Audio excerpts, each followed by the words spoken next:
it's not just me, it's happening all around the world to people. And these people know that they can get away with it or they think they can if they go hide under a VPN. Hey, they won't know my ISP if I do this through a VPN.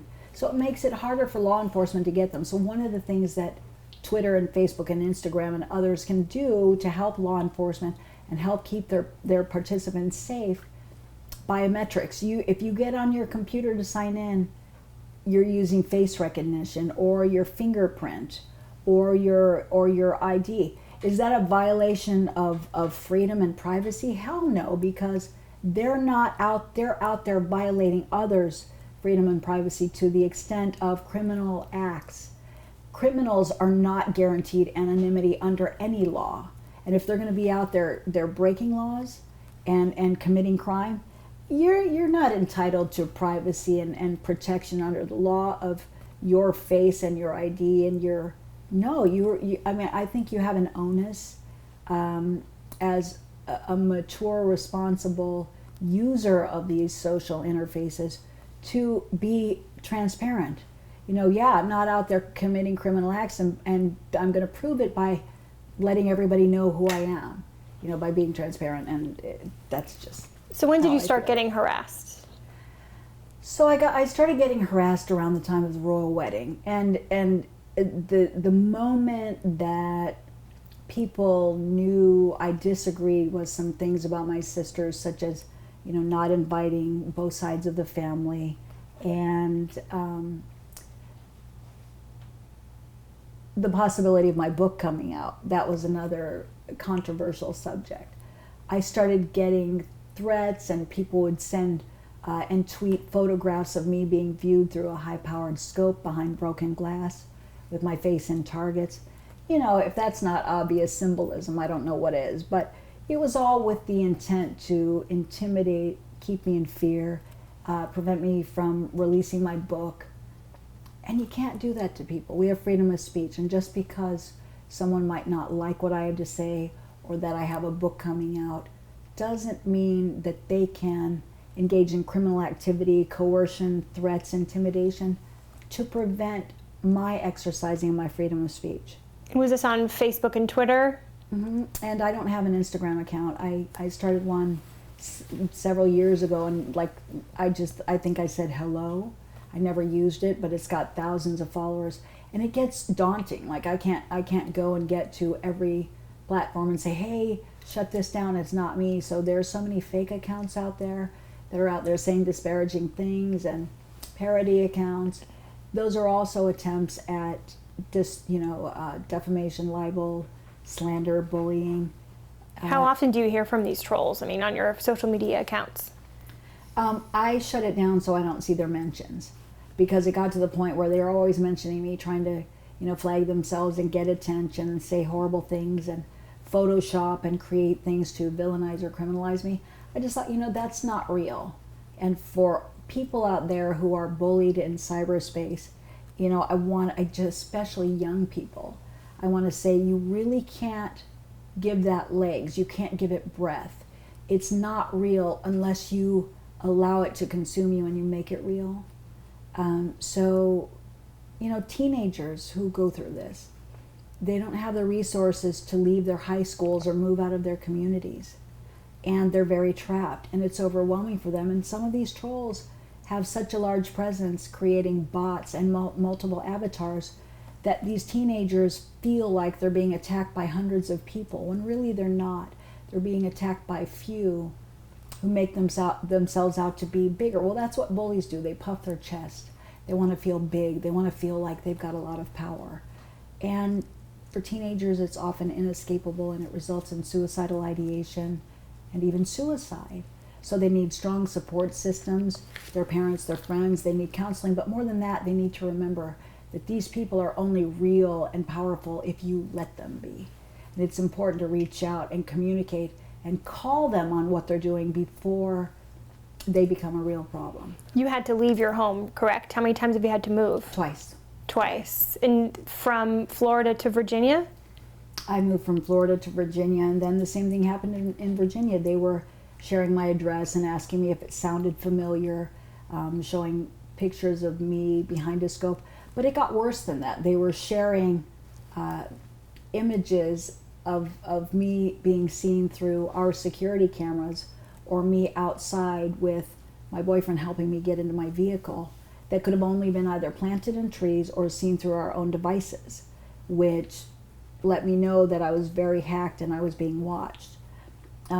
They shared pictures of my boyfriend looking at himself on his own cell phone, which let me know that they had hacked our devices and their apps had camera access.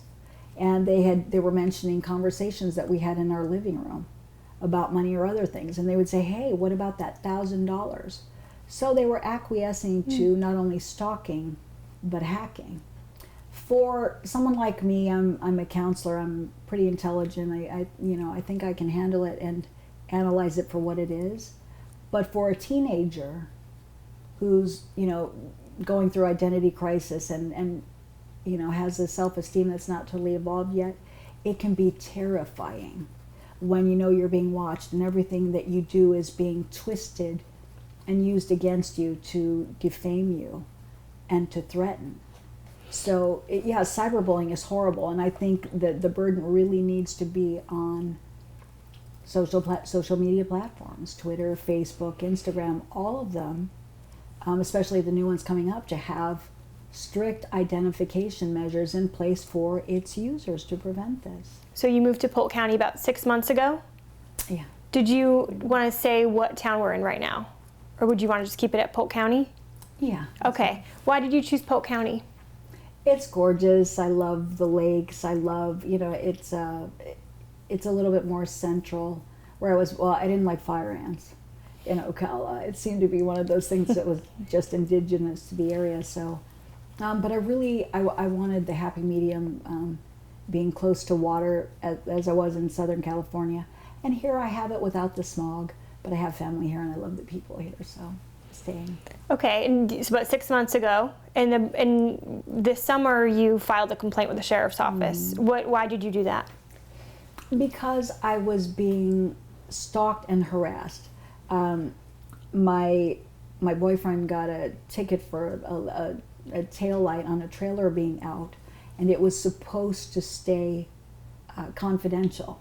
But the address on that ticket was somehow released because trolls were able to comb through courthouse computer databases. The problem with that is that, some court records are private, but it wasn't in the news. And I was having my identity and my location protected by a real estate company under the circumstances.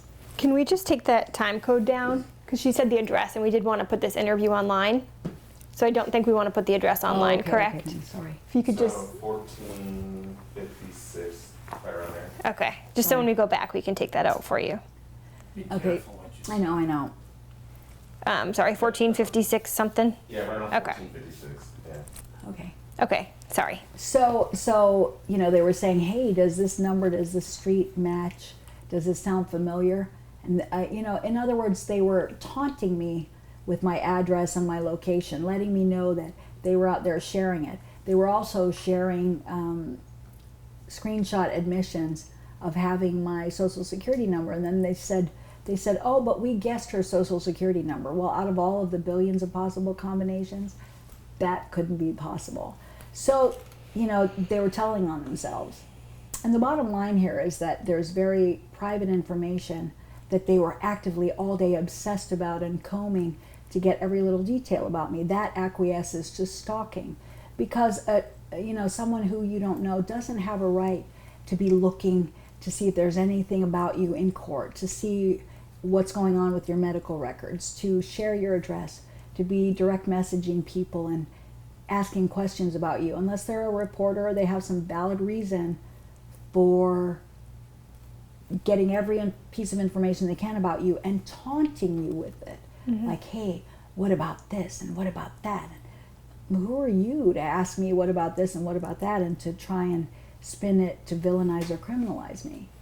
I can see how for teenagers that's overwhelming. Mm-hmm. Yeah, we'll talk. Mm-hmm. You've talked about the teenagers, but has the sheriff's office been open to your complaint and been taking it seriously? Yeah, since we started this whole thing, I showed them everything and let them know what was going on.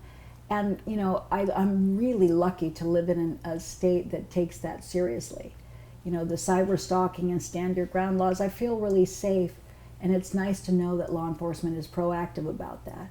You can't do that to a person. You can't taunt them, put them in fear, intimidate them, harass them, and encourage others on a wide scale to engage in targeted harassment. Nobody deserves to live like that, and certainly not for expressing freedom of speech, because you're a journalist. If you did a report and somebody didn't like something you had to say, it's really psychotic that anybody would go to that extreme to suppress what you have to say and to make every corner of your life public information, twisting it in a negative way to put you in fear or shame. And your reaction to the news spreading across the world that you were the target of the investigation for things you said about your sister versus what actually is happening. Well, and I think that's really important too, because there is a problem with aggregate news. I understand that journalists and bloggers get so busy, and a lot of them, there's often on one side of, the coin, there is paid PR that spins things, but there's also aggregate news error that happens when they see fragments of information. They don't have a lot of time to pop the stories out, and they just copy them verbatim, maybe with extra words, and spin it a little bit more, and suddenly the victim becomes the suspect because someone didn't understand what being at the center of investigation means. Well, it doesn't mean I'm the suspect.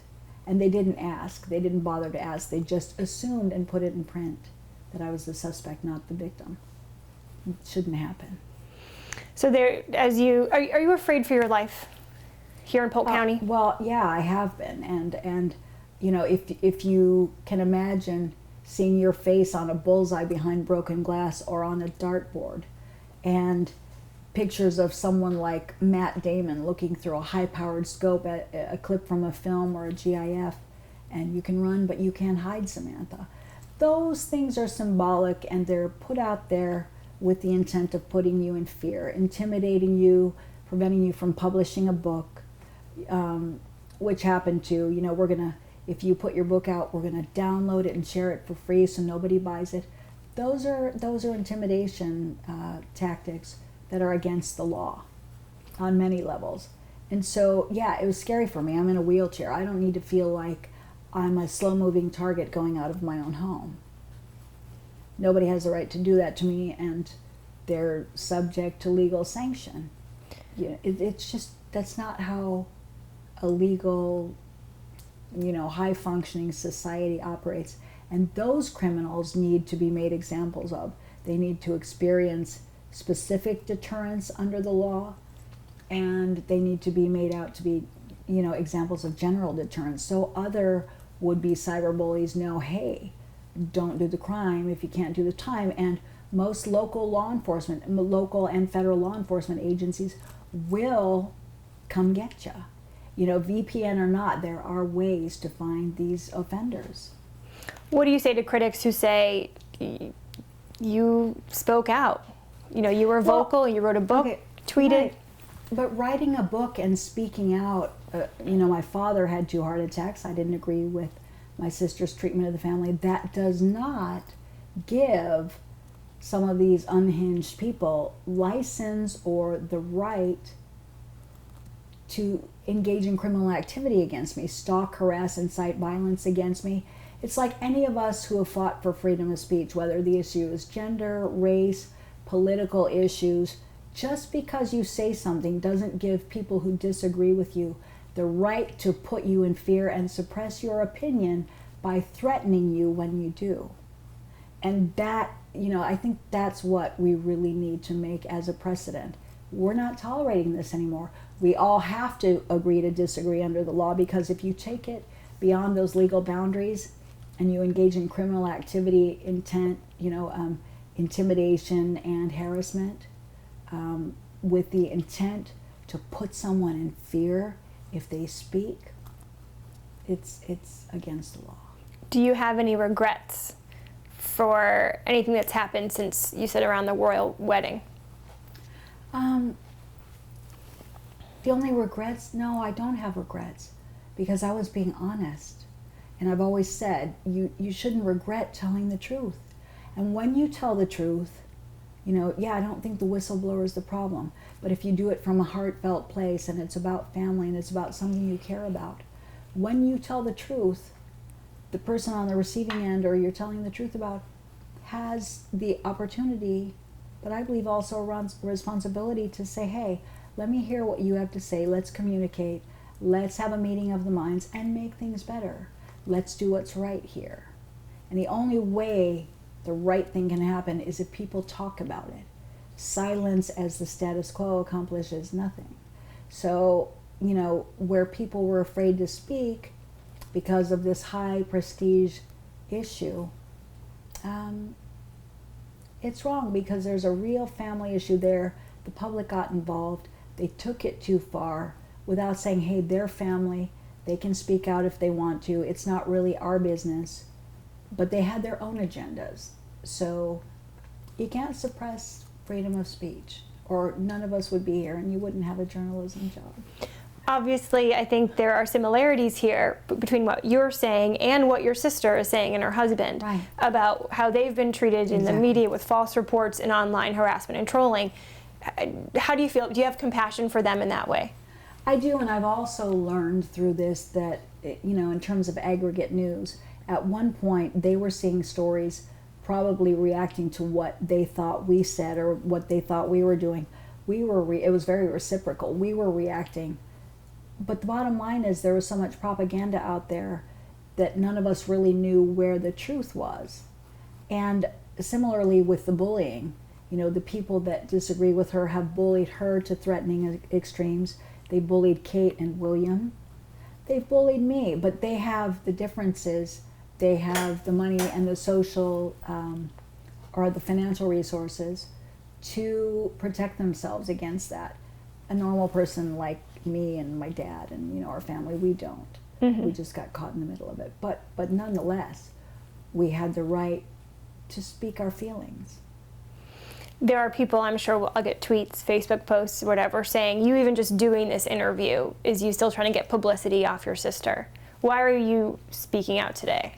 I'm speaking out today because there's been this really interesting phenomena of people have always demanded their freedom of speech. They speak out against the president. They speak out against whatever the issue is, or the celebrity. And nobody says you just want attention. They're just out there exercising their freedom of speech. But because of this royal situation, suddenly it's all about, oh, you must want attention. Well, I worked in broadcasting for a long time. I'm 54. I don't need attention. It was a family issue that was heartfelt. I was concerned with my father dying without closure. And in our communities, because there was no invitation to the wedding, it became public. And the assumption was, oh, you must not be worthy since you weren't invited. So it's not like it was a wedding in Ohio and we wanted attention. Oh, why didn't we get invited? It's because all of our peers in the world were suddenly, putting us under a microscope, like, why didn't you get invited? And it was some sort of character indictment, the implication that, oh, you must not be worthy. And then aggregate news started spinning assumptions about the book, about family members. And it got out of control. So do I want attention? No. What I really wanted out of all of this was my sister to realize, hey, I got caught up in a whirlwind. What I did to my dad was wrong. We're all bigger people. Let's evolve and do the right thing. And it takes just as much time to do the right thing as it does to ignore it. And I'd like to see him be able to communicate with her before he passes away. That was going to be my next question. Yeah. What do you hope for your relationship with Meghan and your father's relationship with her? For her to reach out? At some point when she's ready, but, with me, but with my father, at some point may be too late. So, our repeated efforts to extend an olive branch, I would assume, when interacting with a, quote, humanitarian, would be met with a very humble acceptance and, yeah, let's look at this, let's make this better. And that's all I was trying to say. And if that's bashing, wow, then so sue me.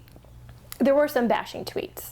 But that's, that bashing, well, I think a lot of the media labeled it as bashing. Like if I did the thing I said about Harry at the birthday, while you're macking down on your birthday cake, don't forget to wish Dad a happy birthday. Is that bashing or is it witty?